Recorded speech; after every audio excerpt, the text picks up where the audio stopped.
Thank you very much. We've had some very really good talks today on Gaza with both the Middle East representatives and kings and all of the top leaders in the Middle East. And we had also a very good conversation with Bibi Netanyahu, trying to get the hostages back, and we're trying to get the end of the Gaza situation. It's really bad, very bad. And we think it could happen. Maybe it could happen pretty soon. We want the hostages back. We want the bodies back. And we want to have peace in that region. So we had some very good talks.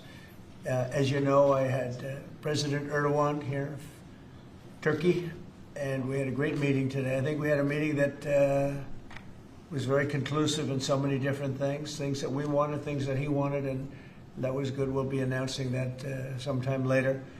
And he'll be making an announcement too, but we had a great meeting with Turkey, and they're a very respected president, and spent time. We had lunch, and we had a lot of good discussions. So those two things, and we have some executive orders today to sign that are very important for the country. And we'll start off with one that's a proclamation. And yes, sir. Want to do that, Will? Yes, sir. So today is Gold Star Mothers and Families Day. This is an annual proclamation. This is to commemorate the fallen, those who have died for all of our freedoms and for our country, and for their families who have suffered such grievous losses. But this is a proclamation commemorating Gold Star Mothers and Gold Star families. Yeah, and they're great people, incredible people. What they've had to go through. Very few people could have gone through this kind of thing. Gold Star. Okay, thank you very much. I'll put it over here, Steve. Next, sir, we have an executive order on TikTok. From the first days of your administration, you've charged a team from your administration, led by Vice President Vance, with ensuring that we can preserve TikTok as a platform for the 170 million Americans who use it, right, while ensuring that their data is properly protected as required by law. With this executive order, you will be effectively bringing into effect the agreement that will save TikTok and ensure that it can operate safely and securely. So this is interesting because I had a very good talk with President Xi, a lot of respect for him. Hopefully he has a lot of respect for me too. And we talked about TikTok and other things, but we talked about TikTok, and he gave us the go-ahead. You know, it's run by American investors and American companies, great ones, great investors, the biggest. You don't get bigger, I don't imagine. And maybe I'll have JD. JD was very much involved and in charge of it. And maybe I'll have you say a few words about the deal. He would report back, and the points of the deal, I think, are great for our country. So, JD, do you want to give it a little talk, please? Yes, sir. Yeah. So thank you, sir, for your leadership and for your help. We really couldn't have done this without the president actually ushering this deal over the finish line. There was some resistance on the Chinese side, but the fundamental thing that we wanted to accomplish is that we wanted to keep TikTok operating, but we also wanted to make sure that we protected Americans' data privacy as required by law, both because it's the right thing to do, but also because it's a legal requirement of the law that was passed last year by Congress. So we think that we were able to do that. Of course, we're going to keep on working at it, but this deal really does mean that Americans can use TikTok, but actually use it with more confidence than they had in the past, because their data is going to be secure and it's not going to be used as a propaganda weapon against our fellow citizens. We're very excited about it. We appreciate the cooperation of everybody involved, and it's a big day. And I think I can say that especially the young people, they really wanted this to happen. They did not want to have TikTok close. And I got, a little used to TikTok. I used it myself during the campaign, and it was very successful because you know how I did with the young voter. And Charlie helped me a lot too, and he said to me, you should go on TikTok. And it actually had, because we got record votes with the young voter, as you know, for the election. So I was a little bit prejudiced in that way toward TikTok. It was very good and very meaningful, but we have American investors taking it over, running it, highly sophisticated, including Larry Ellison. And Oracle, I guess, is going to play a very big role in terms of security, safety, and everything else. So we have very good controls. And literally, I would get a call from friends of mine who were fathers of young people say, could you do me a favor? Could you get it approved, please? My son is driving me crazy. So we're getting it done, and they have a big audience, and We have great American investors, and here's your final copy. TikTok. You know, maybe if you want, we could take a couple of questions on TikTok, and then we're going to get onto something completely different. Okay? Yeah. Mr. President, Jeff? Mr. Vice President, you mentioned that China was resistant. Can you describe where China is now? Are they fully on board with this, or is there anything more? I spoke with President Xi. We had a good talk. I told him what we were doing, and he said, go ahead with it. On the algorithm, it's still being leased coming from China. Are you satisfied that there's no security concerns for the Yeah, US? I am. I really am. It would push disruptive. The biggest reason is that it's owned by Americans. It's, and very sophisticated Americans and people that love the country, and very smart Americans too. So they don't want anything like that to happen. Yes, please. Is there any operational relationship with Chinese entities or staff to execute the deal With who? with the Chinese? I don't think so. Not that I know. No, we're going to be. This is going to be American operated all the way, and great respect for President Xi, and I very much appreciate that he approved the deal, because to get it done properly, we really needed the support of China and the approval of China.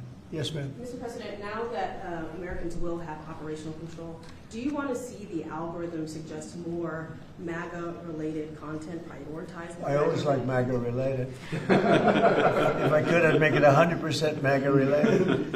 It's actually a good question, but I would, yeah, if I could make it 100% MAGA, I would, but it's not going to work out that way, unfortunately. No, everyone's going to be treated fairly. Every group, every philosophy, every policy will be treated very fairly. Thank you. Mr. President, do you know the valuation? Do you know the American company is going to be valued in the billions? Well, they valued it very highly. They're paying a big number. Do you want to talk, Scott? Do you want to say something about value? Well, I'll let the Vice Okay, President, good. and then JD? I can follow And up. you'll say something. Sure, sure. Well, first of all, I would say all credit goes to the Secretary of the Treasury. Couldn't have got it done without Scott. Also couldn't have got it done without Sean Cooksey on my team, so thanks to them. The company will be valued around $14 billion. We actually think this is a good deal for investors, but ultimately the investors are going to make the determination about what they want to invest in and what they think is a proper value. The most important thing is that it does protect Americans' data security. It ensures TikTok is still accessible. And on this question of the algorithm, which we've heard this a lot, what this deal ensures is that the American entity and the American investors will actually control the algorithm. We don't want this used as a propaganda tool by any foreign government. We want to make sure that our people and our investors actually make these decisions based on what's good for their business as opposed to what's good for another government's propaganda arm. So that's what we've done with this deal. I think it's very good for the American people. And as the President said, young people love this. We actually want everybody to access this, whether they're MAGA or not. We just want it to be fair. We want it to be fair to everybody, and we think that's what's going to happen with this new arrangement. Well, the U.S. government. And just to follow up on the Vice President, there were two pieces to the transaction. The Vice President's office has worked since the spring for the commercial transaction between the investor groups, and then Treasury and a group including the Vice President's office were in Madrid 2 weeks ago to negotiate with the Chinese, and it was a result of President Trump's close relationship with Party Chair Xi that we were able to get this across the line. We created a framework for Party Chair Xi to agree, and then on the leaders' call, Xi and President Trump discussed the final arrangement. So it was 1-2. And that was the final piece. Will the U.S. government get any kind of annual payment as a result of this deal? Taxes. It's going to make money, and we're going to get a lot of money in taxes. And you know, China wanted to see this go. It's a great legacy for China too. I thought President Xi was great in terms of his approval. We probably could have done it a different way, but it wouldn't have been the same. Wouldn't have been the same security at all, but I appreciated that he approved it. So nothing aside from taxes, there's no part of the deal that is like a payment to the U.S. government? Well, we're going to be announcing different things, but the U.S. comes out great. And I think China comes out great because they're going to have a very important legacy. And they have many other deals. You know, they have deals with us, and they have deals in here in this country. And, you know, they want to be treated fairly also. So, Mr. President and Mr. Vice President, the U.S. company could change the algorithm to push different content? Is that The U.S. company will have control over how the algorithm pushes content to users, and that was a very important part of it. We thought it was necessary for the national security element of the law. We also just think it's important to protect American users. Again, we want users to use this platform the way they want to. We want the business to make decisions about content based on the interests of the business and based on the interests of the users, and that's what we think will happen with this new arrangement. And they're paying a lot of money, and I think hopefully it's going to be a great deal. They're very sophisticated people. You'll see a list. Have you seen a list yet of the people? Well, you've been reading about it. I know Michael Dell's involved, and Rupert Murdoch's involved, and a lot of, and let's see, we have probably 4 or 5 absolutely world-class investors that love the country. They made a lot of money with the country, and many of them are in a somewhat related business, so it works out pretty well. And they're going to be very careful about all of these questions that you've been asking. Who else beyond Dell and Murdoch? Well, it's a blue chip group of investors, and we'll be announcing more about who exactly is involved in the deal in the days to come. Oracle's playing a very big part. That's right, sir. And Oracle really understands this. And I think they're actually, and they've been involved for quite a while running it for the people, the previous people. And so it's really, I think it's going to be very well protected. Very, very prestigious deal, actually. On that point, Mr. President, as the President said, Oracle has actually had a role in housing the data for a long time, even when the entity was controlled by the ByteDance organization in China. So Oracle had a pretty interesting perspective on what was necessary to actually create true data privacy protections for Americans. They were a very important part of getting this thing done. Mr. President, you told us a couple of weeks ago you thought that the security concerns were overrated, but were there legitimate concerns when it comes to safety? From my standpoint, no, because the people that own it are, they're not China-centric, they're USA-centric, and they're very smart people. I guess you could say it about everything. Everything is what's secure nowadays. Things that you think are totally secure turn out to not to be. But I think in this case, it's going to be as secure as you can be because of the ownership and the people. And they have a big investment. It's to their advantage to make sure it's good and safe. Yeah. Anybody else? Do you have a question? No, behind you. Well, I just want to say, do you think this move and getting this deal done, Mr. President, do you think this honors the legacy, like Charlie Kirk, you mentioned that he specifically pushed you to get involved with TikTok and the campaign and helped you win young voters? Do you think this deal honors him? Well, I think it's a good thing. It's a good sign. We're doing very well, as you know, with the trade deals. We're doing very well with China, and a lot of them. We were never treated properly. We were for 4 years, actually, but we were never treated very properly by other countries, and we're doing well. We've never done this well. We have, because of the tariffs that are coming in, the deals that are being made, $950 billion in one case. $950 billion, where previously they paid nothing. We have, as you know, in Japan it's $550 billion. South Korea is $350 billion now. That's up front. And one of the things I can say, I announced it lightly before, but we're taking in tremendous amounts of money with tariffs. We've never seen anything like it. No country's ever seen anything like it. I'm going to devote a little bit of that money, a little bit of the tariff money to our farmers. Our farmers have been incredible. They're the ones that let us survive and eat and enjoy our lives, right? Eat too much, maybe in some cases, like mine. But I will tell you, we're going to take some of the tariff money, relatively small amount, but a lot for the farmers. And we're going to help the farmers out a little bit because during this transition period, a period where we're taking in incredible amounts of money, we'll have a little bit of a shortfall with the farmers until the tariffs kick in, because they haven't kicked in for the farmers yet. And I decided before, and I spoke to all of the people here, that I want to make a contribution out of the tariff money, a small percentage of it, but it's a lot for the farmers. It'll make the farmers feel very good, just help them through the transition. And ultimately, they're going to be making a fortune. They will be one of the top in the whole world in terms of percentage gotten from the tariffs we're taking in.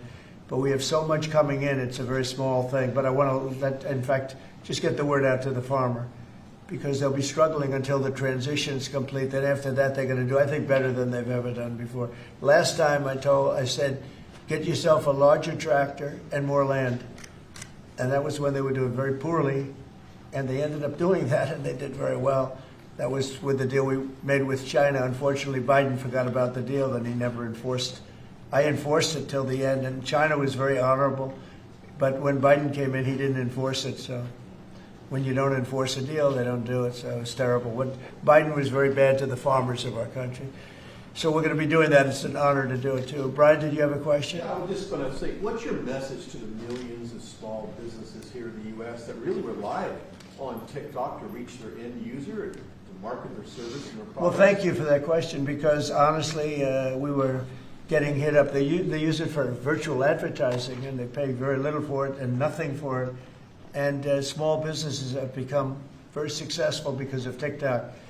And we didn't think of that, when everyone's saying, oh, TikTok and this and that. But over the last 6 months, I was called by so many people saying they're going to go out of business if they can, because they use it virtually as a advertising tool. And without it, they wouldn't have anything. They wouldn't be able to get the word out about their good product or whatever it is they're selling. So it's a very important thing for small business. It's another reason I wanted to do the deal so badly. So let's go to another subject now, if we might, okay? And Will, please. Ask you about farmers. Yes, go ahead. What does that look like? Is that going to be direct checks to farmers, or is it going to be? Well, we haven't decided that. We'll be dealing with Brooke later, and the Secretary of Agriculture, and we'll figure out how to get money to the farmers. And again, this comes out of the large amount, hundreds of billions of dollars of tariff money that's pouring into the country. The tariffs, remember when I said a long time ago, I said it's the greatest word, it's my favorite word in the world. Then I had to say, I was forced to say other things, and of course, rightfully so. Love, family, religion. So I think I put tariff number 5. I was forced because the fake news did a big number on me. It's one of those little, but let's say it's my 5th favorite word tariff. But it's making our country very rich. And when our country is rich, I'm able to help the farmers, and I'm able to help even other countries that are in trouble. But we're able to help people that are in trouble. Medicaid, Medicare, Social Security. It's all a benefit of this tremendous amount. And I heard numbers coming in today, Scott, where the numbers were very high, right? The economic numbers were off the charts, sir. Unfortunately, right? Because this is the only country in the world where you announce great numbers and the stock market goes down. Because when you announce great numbers, they immediately want to take that success away by raising the interest rates. Why can't you announce great numbers and let them lower the interest rate so you can make numbers? This is the only country in the world. I don't know if you heard. Could you just tell them what the number was? And how it was 3.88% growth, the biggest in years. And the important thing, as the president says, this is going to be non-inflationary growth, just like it was in its first term. So strong growth, low inflation, real wage gains. And to the question on small business optimism under President Trump last week hit a multi-year high. So small businesses, Main Street is back under President Trump. But isn't it crazy? So I saw the market was down a little bit today. I mean, in all fairness, I don't feel guilty because we've set every record you can imagine. But it was down, and I say, oh, the numbers must be good.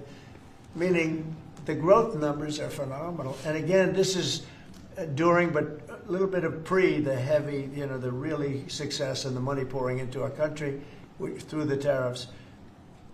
And I just say, why can't we have great numbers and lower the interest rates so we have even greater numbers? So people were saying, oh, the numbers are so good, they're going to have to raise interest rates. That doesn't have to happen. And there's no inflation. We have the only thing we have is great success. We're having unbelievable success. So the numbers are much higher than anticipated, except for by me and Scott and some of the other people. And they'll get a lot higher than that, too. But I don't want to, every time we have good numbers, say, let's take all the juice out by raising interest rates. It's so backwards. It's so backwards. Well, Mr. President, they don't appreciate the importance of the third leg of your stool, because trade, taxes, and deregulation allows for significant upside growth without inflation. So eventually the people at the Fed will be able to focus on this like Alan Greenspan did in the 90s. You can have strong growth and low inflation, and I think we can get the stock market up, Wall Street, Main Street, both doing well. And we want low interest rates. There's no reason that every time we announce these record numbers, these numbers are way above projections by, all the great geniuses out there. They knew this was going to happen. So they had 71 different people, and only 2 got it right. Me and another gentleman from, I think, my wonderful Wharton School of Finance, actually. So anyway, but I really want you to look at that. Every time we have good numbers, they say this is a good time because they're guarding against inflation that may happen in 2 years from now. We have to change our thinking. We should be rewarded for good numbers, not penalized. So, Mr. President, is that 3.8? Is that the start of a 3% growth for the Well, entire year? the number was projected at 2, because we're in a little bit of a transition period, but that transition period's ending faster than we thought on tariffs. The money coming in is much greater than people thought, and there's no inflation, essentially. There's no inflation. We just went through the worst inflation in the history of our country under Sleepy Joe Biden. He was sleeping, and the inflation was really bad, worst ever. They say 48 years, I'll take that too, but I think it was probably the worst inflation we ever had because of spending and energy going through the roof and everything else. By the way, energy's way down. And you're going to really be impressed when you hear what happened today with President Erdogan of Turkey. I think it's great for both countries. I think it's great. We have great relationships with a lot of countries. And you may be even more happy when you find out, because we spoke with Bibi Netanyahu today, and we spoke to all the leaders in the Middle East, who are great people, and we're getting pretty close to having a deal on Gaza, and maybe even peace, which would be the first time in about, 2,000 years, I think? In the region, I'd say the first in, Steve, what would you say, first in 2,000 years, or maybe 1,000? Huh? 2 millennium. It's a long time. Yeah, go ahead. Did everyone agree to stop buying Russian oil? Did he? I don't want to say that, but if I want him to, he will. Yeah. But he didn't think that. Well, I didn't say okay, you stop, but I believe you. I believe he will stop it. Yeah. Did you make a deal? You know why? Because he can buy from a lot of other people. He can buy from a lot of other people. You know who really can't is Hungary. Hungary's got, they're landlocked, and they don't have a nice ocean where ships can sail in from all over the world. They have one pipeline coming. Because I spoke with, he's a great guy, he's a great friend of mine, but that's a harder one for them. And Slovakia too. They're sort of married to one pipeline. So I just don't want to have people go blaming them when we spoke to them at length today, and it seems like that for them it's a little. But that's Turkey has a lot of options. He's a great president, a very smart man, and he's going to take. He's going to do what's right. But we had a very good conversation having to do with the purchase of military equipment, etc. Any other questions? Did you make a deal on F-35s, Mr. President? I will be able to easily if I want. So we may do that, yeah. But not yet. Well, it depends. He's going to do something for us, yeah. Please. The U.S. can have sanctions on Turkey. Can I ask you, we're a few days away. By the way, here we go with this guy. Go ahead, let's go. Let's hear the question. We're a few days away from the end of the fiscal year and a potential shutdown. Right. There going to be a government shutdown? Could be, yeah, because the Democrats are crazed. They don't know what they're doing. They want to have the border opened up so that criminals can pour in. We're doing unbelievable borders closed, and people are coming into our country legally. They continue to want to have men and women sports. They continue to want to have transgender for everyone. They want to raise everybody's taxes at a number that's not sustainable. It's the only time in the world I've ever seen a party that wants to raise taxes. I grew up in a family where I'd watch politics, and I always liked it from the time I was very young, but I'd always see politicians say, we will lower your taxes. These guys, they campaign on raising your taxes, but they want to raise taxes very substantially. Well, the one thing they're concerned about, look, Republicans have total control of Washington. You guys have control of the House, the Senate, there's you. Well, when you say control, so we need 60 votes for this, and we have 53 Republicans, so we need 7 Democrats. And those 7 Democrats and others are asking for an extension of a tax credit on people who get the Affordable Care Act and some other government-backed health care. So are you willing to negotiate Well, on what that they're issue? really asking for is they want to pay for illegal aliens that have come into our country by the millions and get onto the rolls, and they want to pay. And our people don't want to do that. Our people are taxed enough. You know, we just approved the largest tax decrease ever in the history of our country, including the extension of the previous Trump tax cuts. The tax cuts that we just approved, they want to use those tax cuts to give the money to illegal aliens, people that came into our country illegally and that are leaving the country. So why not You know, there's been a negotiate? self-deportation because of what we've been doing that's been incredible. Okay, yeah, please. Secretary Hexer is inviting military leaders from all around the country on Tuesday. Will you also be there? From all around the country to what?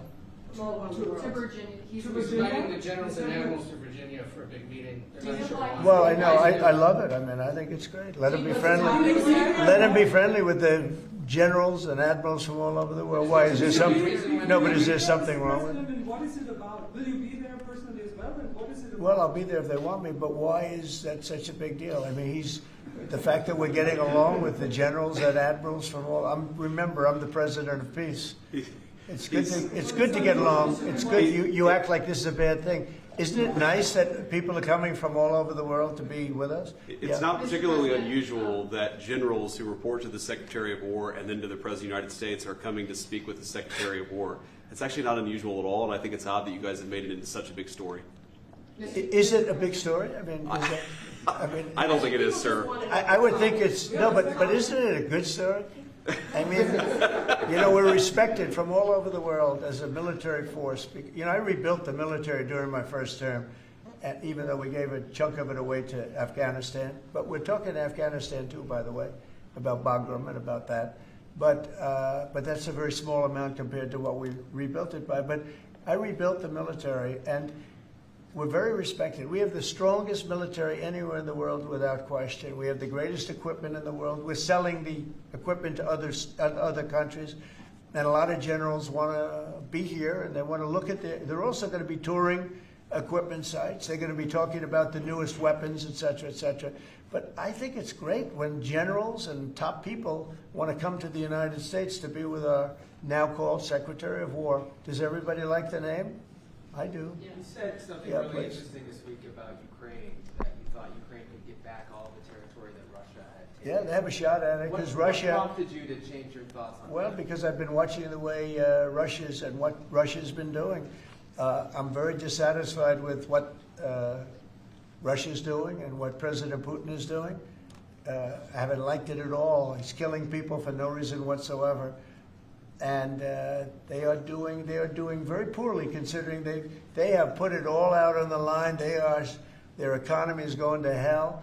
They're bombing the hell out of everything, and they're picking up a very little territory, if any. In fact, they're losing some territory. So I think it's been very bad for the reputation of Russia. This war should have been over. If this were our war, we would have had it over in 1 week. And they're getting into fourth year, Jeff. They're getting into the fourth year now. 4 years of fighting, and you see what they've taken. In the last month, they've taken very little, and you've been reporting on all the bombing, all the drones all over the place. 900 drones coming into certain areas like Kiev in one night. And with all of that work, they've taken over very little. So now I'm very disappointed in President Putin. I thought I solved 7 wars. In fact, we have a great leader coming. We have the Prime Minister of Pakistan coming and the Field Marshal. Pakistan Field Marshal is a very great guy, and so is the Prime Minister, both. And they're coming, and they may be in this room right now. I don't know, because we're late. And I said maybe they'd like to join they actually may be somewhere in the beautiful Oval Office. Yeah, please, behind you. On Gaza, did you promise leaders this week that you would not allow Israel to annex the West Bank? Is that something that you I will not allow Israel to annex the West Bank. No, I will not allow it. It's not going to happen. Did you speak with Netanyahu about this? Yeah, but I'm not going to allow it. Whether I spoke to him or not, I did. But I'm not allowing Israel to annex the West Bank. There's been enough. It's time to stop now, okay? Yes, please. Jasmine Crockett recently Jasmine Crockett. Remember when I said, is she a relation to the late, great Davy Crockett? I don't think so. Jasmine Crockett, let me tell you, before you even ask, she's a very low IQ person. I mean, if we ever had to pass an aptitude test, that's the one should take one because she shouldn't even be in the crowd. So I have no idea what you're going to, but I don't think we should waste our time. This is a low IQ person who I can't even believe is a congressperson. Between her and Ilman Omar and the group. You know, I met the head of Somalia. Did you know that? And I suggested that maybe he'd like to take her back, and he said, "I don't want her." Okay, what else? Go ahead. You want? Let's hear what Crockett said. Go ahead. She compared ICE raids to slave patrol. I want to ask you. To slave? To slave patrol. I want to ask you if you think that there should be consequences for members of Congress who make these types of comparisons or use this type of language. Well, I think she's gone over the line, and I think a lot of the people. Look, the Democrats have become radical left lunatics. They have policies that nobody's going to buy. And, you know, I see what's going on in New York. We're going to have perhaps a communist mayor because it's split up. You know, if the people would get together and have one candidate, they'd have, I think, a pretty good chance. But it looks like maybe they're not going to do that.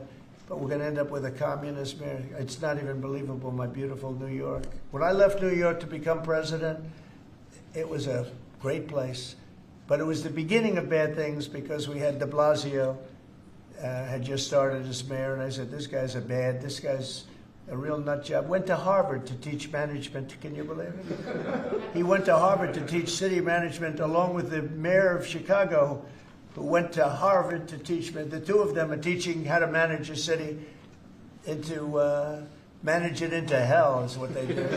But that was the beginning, and now we're going to go a step further. Now we're going with the communists. Can I be honest? I think it's the greatest thing to ever happen to the Republican Party. I really do. I think if a communist takes over New York City, I think that's a gift to the Republican Party. It's sad for New York, but it's a gift. And New York will recover because, you know, sometimes you need a shock like that to straighten you out. But it's politically, it's probably a very good thing. Mr. President, immigration, crime, and the World Cup. Actually, so that's a lot of questions. You have a number of cities that are pushing back against your immigration deportation move as well as your crime initiatives. Some of those cities, I don't think they're very much pushing some of back. those cities have World Cup games. Yeah. Seattle, San Francisco. They're going to be very secure. But could those games move if they don't cooperate with your crime? Well, that's an interesting one, I guess, but we're going to make sure they're safe. They're run by radical left lunatics and that don't know what they're doing. Look at Washington, D.C. I just got numbers. There's like no crime in Washington, D.C. You, Jeff, will not be mugged walking down the street. You can walk down the street with your family. You can walk down your street with your wife, your daughter, your son, and you're not going to be. We took out 1,700 career criminals that we're not allowing back. And we have this city in great shape. You know, there was a time when not long ago, when every single week you'd have at least one murder. And look what's happening with Washington. It's safe. I went to dinner in Washington just to prove a point. I gave a press conference in the middle of a street. I wouldn't say Secret Service was thrilled, but I did it, and here I am. Look, Washington, D.C. is such a great example of what can be done. We did it in 12 days. We made it very safe in 12 days, and now it's much safer than that. One other thing, I drove around Washington over the weekend, and I said, look at the difference. The grass looked great. Everything looked great. You know, we had a lot of our National Guard, and we didn't ask them to do it. They did it themselves. They're proud. They're great. And they were picking up paper. They were cleaning. The place looked really beautiful. So we have a great Washington, D.C. We, as you probably know, we're going into Memphis, and we're going into some other cities, and very soon we're going to go into Chicago. It will be safe for the World Cup. If I think it isn't safe, we'll move it into a different city. Absolutely, we'll take the world. If I think it's not, it's actually a very fair question. If I think it's not safe, we're going to move it out of that city. If, like the governor of Illinois, who is, you know, look, last week, between last week and the week before, 11 murders, and 38 people were shot. Then he gets up and he says, this is a very safe. And then he says crime is better. The reason crime is better is because cash put, about 5 months ago, a whole team of FBI people there to get ready for when we go in, and they've lowered it a little bit, you know, like 20, 25%, which isn't good enough, but it's a good start. But that was only put there because they're preparing for us to go in. And they've done, by the way, they've done a good job. So then Pritzker gets up, we've lowered crime 25. It's because the FBI was there.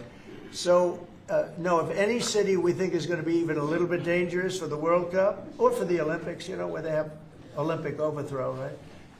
But for the World Cup in particular, because they're playing in so many cities, we won't allow it to go to, we'll move it around a little bit. But I hope that's not going to happen, yeah. Mr. President, Director Patel this morning indicated that the shooter in Dallas had been using an app to track ICE. Does your administration have any plans to take down those apps or get them removed? Or any Well, I can't tell you about that, but it tells you when they want to wear masks or they want to hide a little bit, why that's so important. But these are great patriots, the ICE, and what a tough job they have. What an unbelievably tough job they have. And think of it, what are they doing? They're taking hardcore criminals out of our country and putting them back. These were largely criminals that were given to us by Joe Biden and his group of radical maniacs that surrounded this desk, just like these people surround the desk now, but they're not maniacs, they're really solid people. Thank you, sir. I'm glad I prefaced. But they're great. We have a great cabinet. We have great people. And he didn't have great people. He had terrible people. Look at Afghanistan. Look at the people he had running our military. That could happen. The most embarrassing day in the history of our country was Afghanistan. And 13 young people died. They don't ever talk about the 38 that were horribly wounded with legs and arms and everything else, really horribly wounded. So the country's respected like it's probably almost never been respected before. I think we're respected at a level, and a year ago it was a dead country. We had a dead country a year ago. This country was dying. It was really in bad shape. Let's talk about the next subject, can we? One of the most powerful deterrents we have to violent crime is the death penalty. As you said, your administration has taken bold, decisive steps to ensure that Washington, D.C. is once again a safe and secure city for its residents and all who visit. This is a presidential memorandum that directs your Attorney General and your U.S. Attorney for the District of Columbia, Judge Janine Pirro, to fully implement the death penalty here in Washington, D.C., where the evidence and facts of a case indicate that the death penalty should be used. Okay? Everybody understand? Death penalty in Washington. You kill somebody, or if you kill a police officer, law enforcement officer, death penalty. And hopefully there won't be that. So again, it's way down. I mean, we have had week after week after week where we haven't had a murder. I said that the other day in front of the president of Poland. The press was here, and I said, ladies and gentlemen, I'd like to announce that Washington, D.C. has not had a death in 4 weeks, a murder. And he looked at me and goes, is that good or bad? You know, he said, what kind of a place is this? But it's true for years. I mean, every week, essentially, somebody got killed or more than one. And this is a very safe city right now. We don't play games. And, you know, it's interesting. We took these careers out, career criminals. They call them careers. They left the word criminal out. But we took the careers out of here. And they're now brought back to their homes, or they're in jail, or they're in a jail in another country. And hopefully they're not coming back. And we have to maintain it. You can't just leave, and we have to maintain it. We've gotten along fairly well with the mayor. You know, she's getting a party that hates that the city's becoming safe. I mean, they're actually criticizing her because the city's becoming safe. But this is becoming this is right now a very, very safe city. This went from the most unsafe city in the country to the safest city in the country. There's no city any safer. That's a pretty big achievement. And we really did it in 12 days. But if you add an extra week to it, that'd be nice. And, I mean, you can go out to dinner. Restaurants are booming. You know, the restaurants were dead. They were dead. Even if you got to the restaurant, then somebody would come in and hold you up. You know, they'd hold up the whole restaurant. They go to Uber. Young ladies in the White House, they'd call Uber for protection. They'd run to the car because they were petrified to be from the entrance of their building to the car. Now they feel safe. They're in the car, and then the car gets hijacked while they're in the back of the car. This is what we were living in. We were living in hell. People that work in the White House, every time they see me, young women in particular, say, "Thank you, sir." And I don't even ask them about what. I know exactly. I made their lives. Now they're living in a beautiful, glamorous place called Washington, D.C. with no crime, and that's the way it should be. Okay? This is the death penalty for somebody that kills people in Washington, D.C. I think it's capital. It's a very interesting capital punishment, capital city. Right? It's capital, capital, capital. But this is our capital city. We can't allow that to happen. People come in from Iowa to look at the Lincoln Memorial and they end up getting killed. It doesn't happen anymore. It's not going to happen. And if it does happen, it's the death penalty for the person that did it. And this goes into effect. Yes, sir. Right? Pam, is that right? Could you speak a little bit about that? Yes, sir. Not only are we seeking it in Washington, D.C., but all over the country again. And as you saw very recently, we are now moving the inmates who were on death row, who Joe Biden or the auto pen commuted their sentences off of death row. We're moving them to supermax facilities where they will be treated like they're on death row for the rest of their lives, President Trump. Okay, that's a big statement. Thank you very much. Okay. I see some of you shaking your heads very positively. Thank you, Brian. Thank you, fellas. You said on the campaign trail that It said it. Yeah. the death penalty if anybody, illegal killed a U.S. citizen That's or a right. police officer. So this just reinforces your campaign promise. That's right. And most people really like it. And Washington, again, it's going to serve as a beacon because you have to do it. These are bad people. When you look at that guy, the guy that killed the young lady in the train in North Carolina, that he'll be in trial for years and years, years. He'll get a good lawyer somewhere along the line. Somebody will come along, and what he did to that young lady, and she went into that train scared. You know, when she went in, the way she sat down, she was scared to just be there. She just wanted to not pay any attention to anybody, just not be noticed. And she had her throat slit. We don't want that in this country anymore. We're not going to have it in this country anymore. Thank you very much. Next. Lastly, sir, this is a presidential memorandum on countering domestic terrorism and organized political violence. In recent weeks, months, and years, we've seen a tremendous upsurge in some highly visible but also other acts of domestic terrorism and organized political violence being perpetrated by radical, politically motivated groups all over the country. What this presidential memorandum will do is set off an administration-wide response to that, ranging from the Joint Terrorism Task Forces to other components of the Department of Justice to the Department of Homeland Security and the Department of Treasury. We're looking at interdicting these groups, preventing them from performing acts of violence, and also looking at sources of organization and funding and support that prop them up and allow them to do the acts that they have been doing.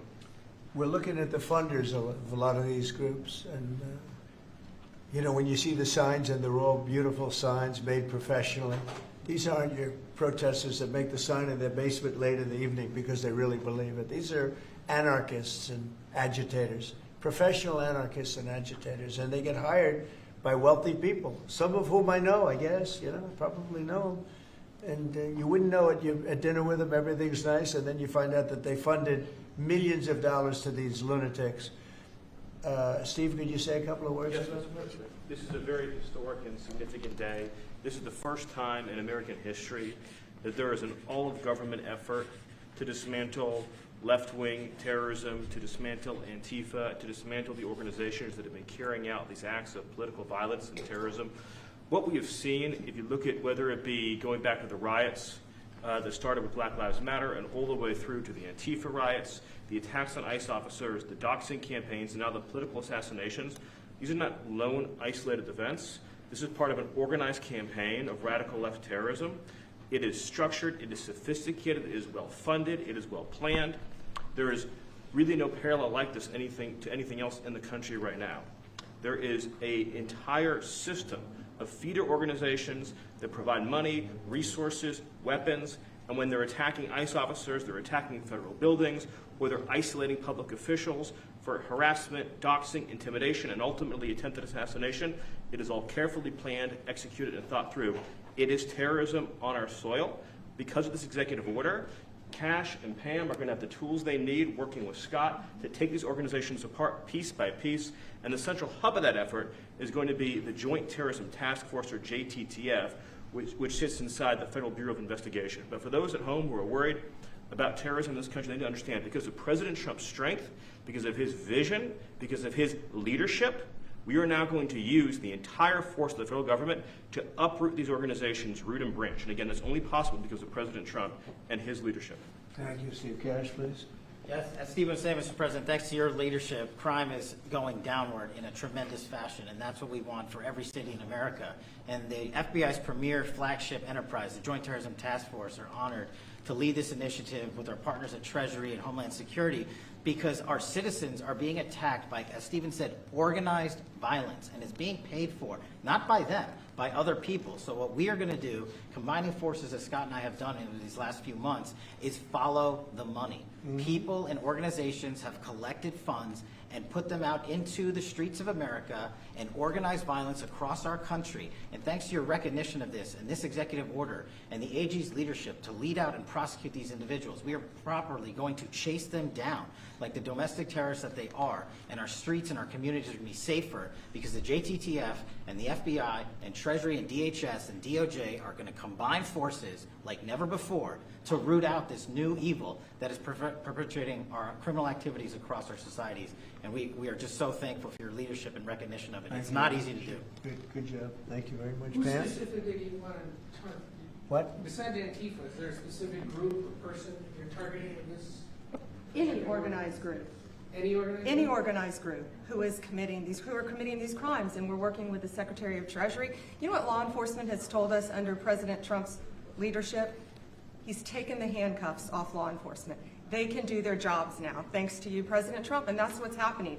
And all of these agencies that Cash mentioned, we work hand in hand together. Our prosecutors were following the money with Treasury. We're working with Homeland Security. Cash's agents, all of our agents, DEA, ATF, U.S. Marshals, combined are working, and with state and local government, to take these people off the streets who are jeopardizing lives. Can I just illustrate this? So I was talking with Cash and Stephen about this a couple of days ago, sir.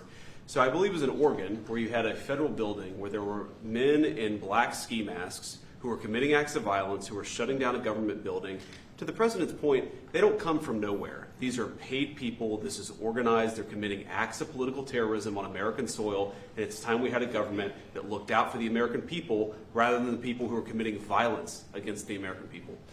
When you go out to Portland and you see what's happening in Portland, this is like nobody's ever seen anything like it. Every night, and this has gone on for years. They just burn the place down, and you know the shop owners, most of them have left, but the few shops that are open, they just use plywood and just like 3/4-inch plywood. They don't put storefronts in because they know it's going to be burned down. These are professional agitators. Right. These are bad people, and they're paid a lot of money by rich people, some of whom we know. I'm sure I know some. I don't. If I knew, I wouldn't associate because I'll be in trouble because Pam will say, "Why are you associating with this person?" But I will tell you that these are bad people, and they're paying a lot of money, millions of dollars. But take a look at Portland sometime.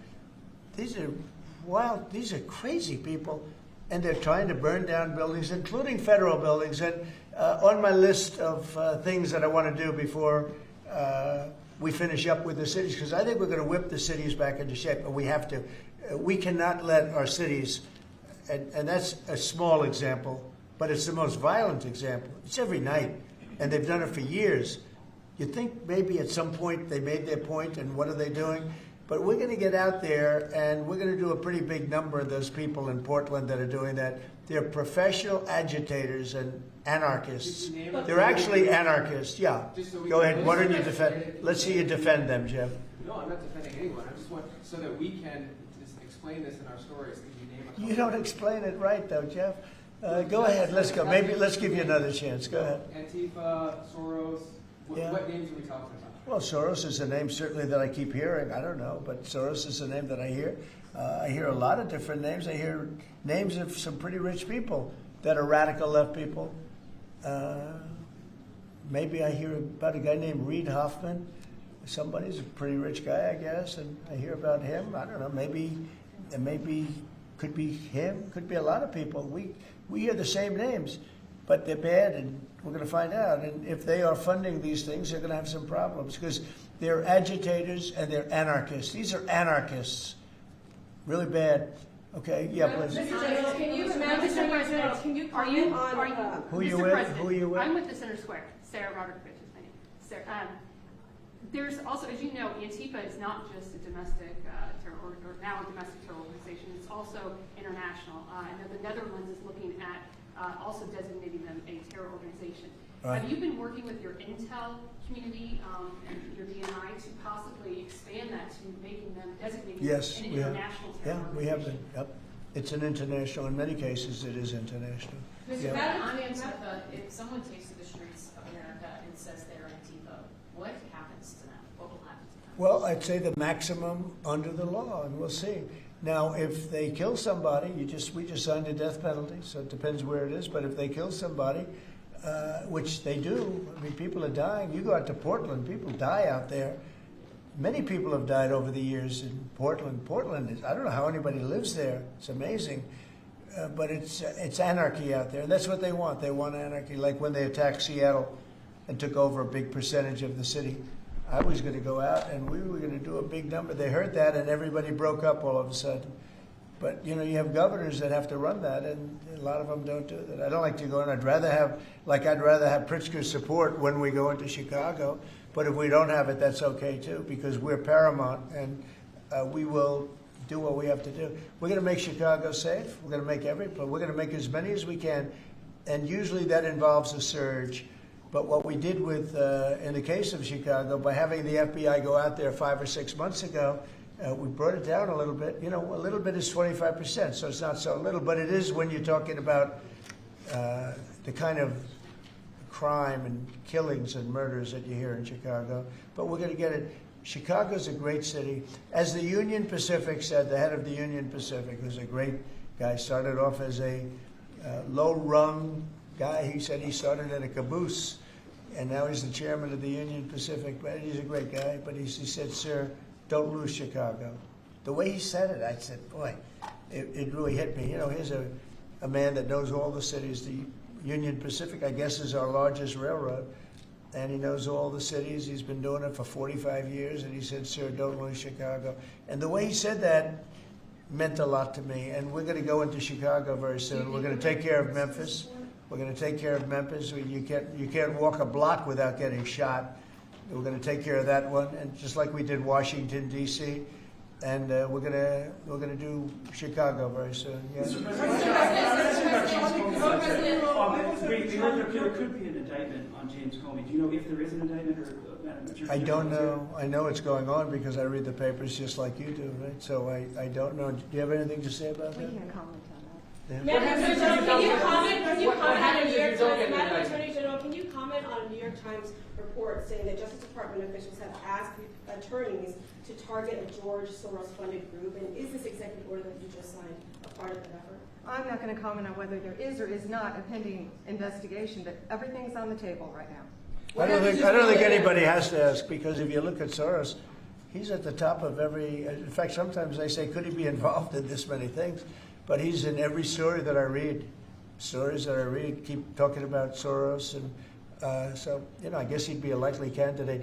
Thank you very much, everybody. Thank you very much. Thank you, President. Thank you. Yep. Thank you.